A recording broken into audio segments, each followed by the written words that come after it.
የቅዱሳን ሐዋርያት ታሪክ ክፍል 11 ሐዋርያው ስምዖን ቀነናዊ ወይም ናትናኤል።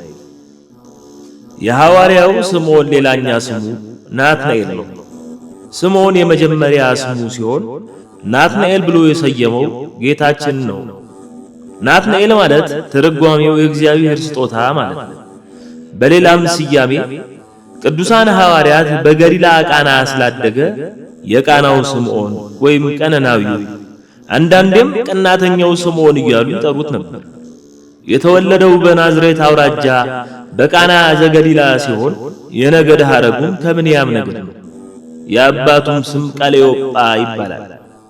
በገሊላ ቃና ሰርግ የደገሰው ዶኪማስ የቅዱስ ናትናኤል ያጎት ልጅ በመሆኑ ጌታችንንና ደቀ መዛሙርቱን ወደ ሰርግ የጠሩበት አንደኛው ምክንያት የሥጋ ዝምድናቸው እንደሆነ ይነገራል። የትውልድ ዘመኑ ጌታችን መድኃኒታችን ኢየሱስ ክርስቶስ በተወለደበት ዘመን አካባቢ ነው። አረመኔው ሄሮድስ በቤተልሔምና በአውራጃዋ ያሉትን ሕፃናት በሚያስፈጅበት ጊዜ እናቱ ከበለስ ዛፍ ስር ደብቃ አትርፈዋለች። ለዚህም ነው ጌታችን በመጻሕፍት ናትናኤልም ከወዴት ታውቀኛለህ አለው። ኢየሱስም መልሶ ፊልጶስ ሳይጠራህ ከበለስ በታች ሳለህ አየሁህ አለው በማለት የተነገረው። የታሪክ ጸሐፊው ቅዱስ አጉስጢኖስም እንዳስገነዘበው ቅዱስ ናትናኤል ኦሪትን በገማልያል እግር ስር ተምሮ ከበለስ ዛፍ ስር ቁጭ ብሎ መሲህ ምነው ቀረህ እያለ ይተክዝና ያዝን ነበር። ክርስቶስም ይህንን ንጹሕ ሐሳቡን አውቆ በፊልጶስ አማካኝነት ጠራው። ናትናኤልም ለጊዜው ቢከራከርም በኋላ ግን የጌታችንን አምላክነት በደቂቃዎች ውስጥ ተረድቶ አመነ። ጌታችንም ክፋትና ሽንገላ በልቡ ውስጥ የሌለበት ንጹሕ እስራኤላዊ ሲል አመስግኖታል። አያይዞ የነቢያትን ቃል የጠቀሰው የመጻሕፍትን ቃል በሚገባ በማወቁና ምሁረ ኦሪት በመሆኑ እንደሆነ ይገለጻል።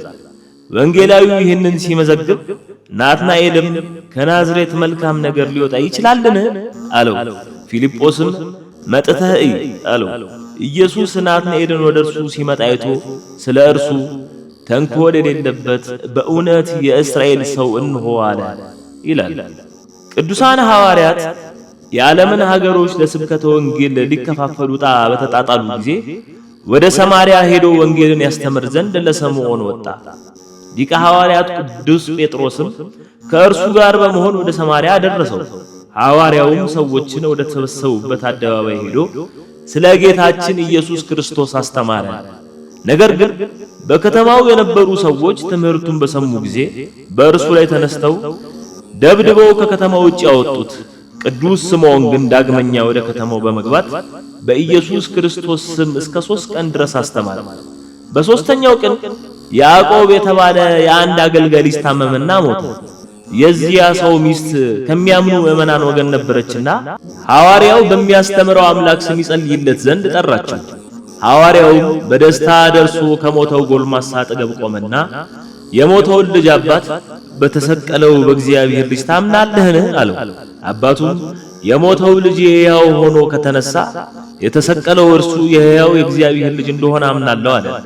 ሐዋርያውም በስምህ እንዳስተምር የመረጥከኝ ከጠላታችን እጅ ታድነን ዘንድ ዛሬም ወደ ሞተው ወደዚህ ጎልማሳ ተመልከት፣ ይነሳና ስምህን ያመሰግን ዘንድ እዘዝ።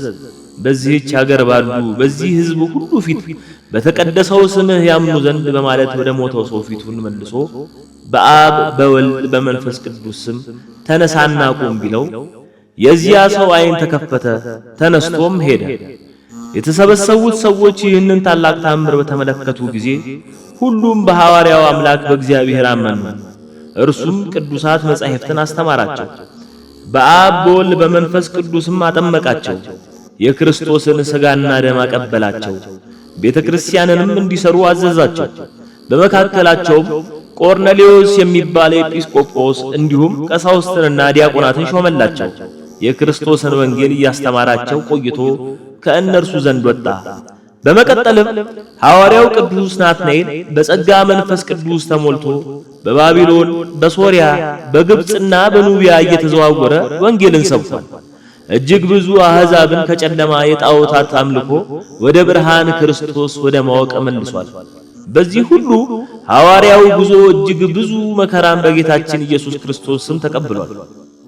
አይሁድ ቅዱስ ያዕቆብን በገደሉት ጊዜ ደቀ መዛሙርቱ ስምዖንና ናትናኤልን ይዘው በኢየሩሳሌም ኤጲስቆጶስ አድርገው ሾሙት።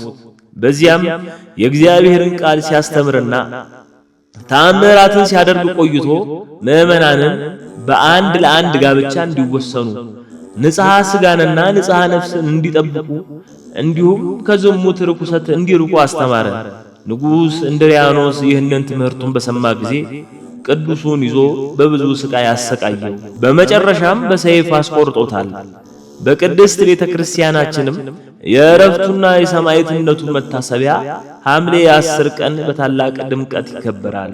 የሐዋርያው ቅዱስ ስምዖን ወይም ናትናኤል በረከትና ረድኤት ከሁላችን ጋር ይሁን። ማህበራችንን ውሉደ ብርሃንን ይባርክልን። አሜን።